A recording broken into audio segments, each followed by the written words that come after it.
नमो रुद्रांश से मैं ज्योतिष विज्ञ आर के मिश्र भागलपुर ज्योतिष व शोध केंद्र की तरफ से आप सभी ज्योतिष के प्रेमियों का हार्दिक अभिनंदन करता हूं। वह संस्था से जुड़े हुए सभी जातक और जातिकाओं का भी हार्दिक अभिनंदन करता हूं।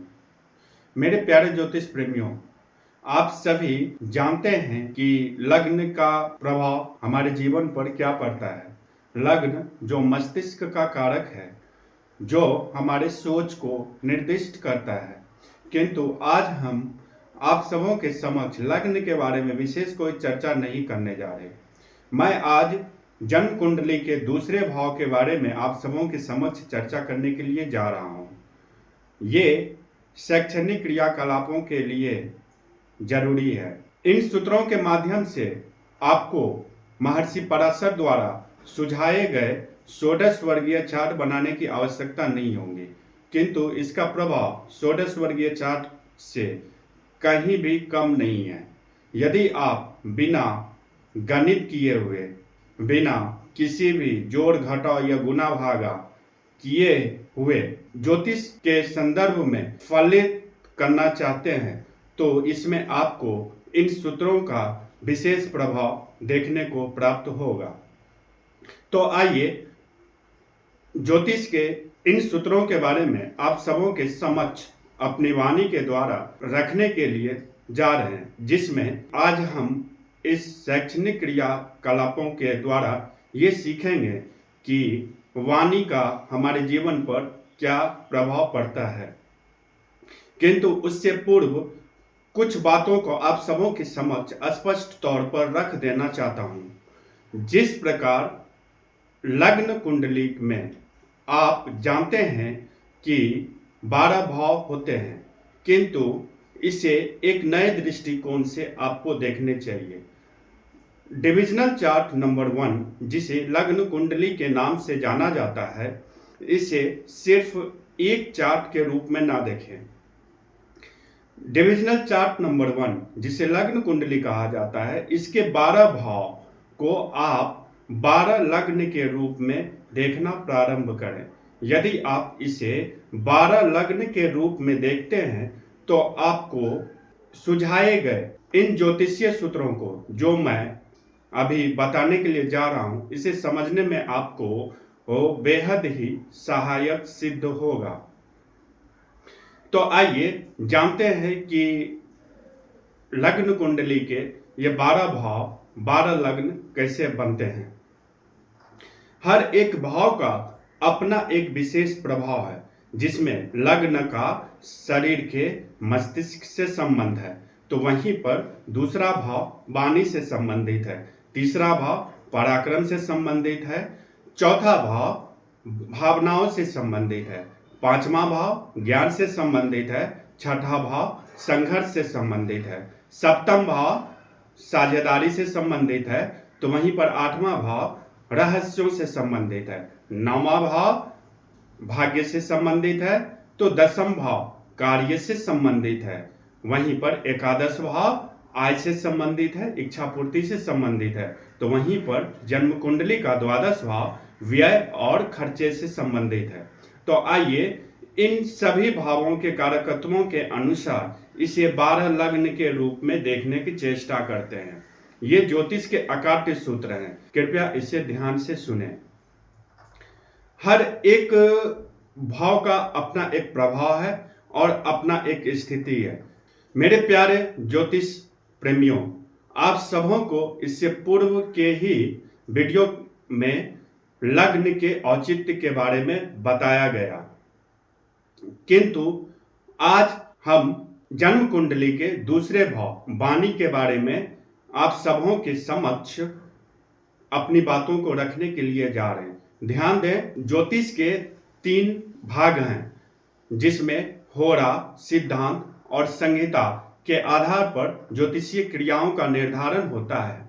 इसमें से होरा के संदर्भ में महर्षि पराशर ने षोडश वर्गीय चार्टों को निर्दिष्ट किया है, किंतु आज हम होरा सिद्धांत को लेकर के कोई भी विशेष चर्चा नहीं करने जा रहे हैं। यहाँ पर हम चर्चा करेंगे सिद्धांत का, जिसमें वैचारिक सिद्धांत है जो संहिता से संदर्भित मामलों के प्रभावों को निर्दिष्ट करता है। तो आइए इन सूत्रों के बारे में जानते हैं। मेरे प्यारे ज्योतिष प्रेमियों, वाणी क्या है? सर्वप्रथम इसे समझने की चेष्टा करते हैं। वाणी जो हमारे सोच को, हमारी मानसिक अवस्थाओं को व्यक्त करे, अपनी वाक शक्ति के द्वारा जो प्रयुक्त हो वो वाणी है। अर्थात उसे ही तो बोलना कहते हैं, जिससे सोच को व्यक्त किया जाए। तो आइए इसे व्यक्त अवस्था को निर्दिष्ट करने वाले तत्वों के बारे में सूक्ष्म रूप से समझने की चेष्टा आप सबों के साथ करते हैं। प्रथम भाव सोच का होता है, तो वहीं पर सोच को निर्दिष्ट करने के लिए व्यक्ति का वाणी बेहद ही सहायक होता है, किंतु व्यक्ति के वाणी को व्यक्त करने के लिए व्यक्ति का पराक्रम सहायक सिद्ध होता है। वहीं पर व्यक्ति का पराक्रम उसके भावनाओं के द्वारा व्यक्त किया जाता है। व्यक्ति के भावनाओं को व्यक्त उसके ज्ञान करते हैं। व्यक्ति का ज्ञान व्यक्ति के द्वारा किया गया संघर्ष व्यक्त कर देता है। व्यक्ति का संघर्ष व्यक्ति के साझेदारों के द्वारा व्यक्त कर दिया जाता है। व्यक्ति के साझेदारों को व्यक्त एक रहस्य है, क्योंकि अष्टम भाव रहस्यों का भाव है। इसे समझने के लिए एक अलग सूत्र की आवश्यकता होती है, जिसे आगामी किसी भी कक्षा में विशेष तौर पर समझाने की चेष्टा करेंगे।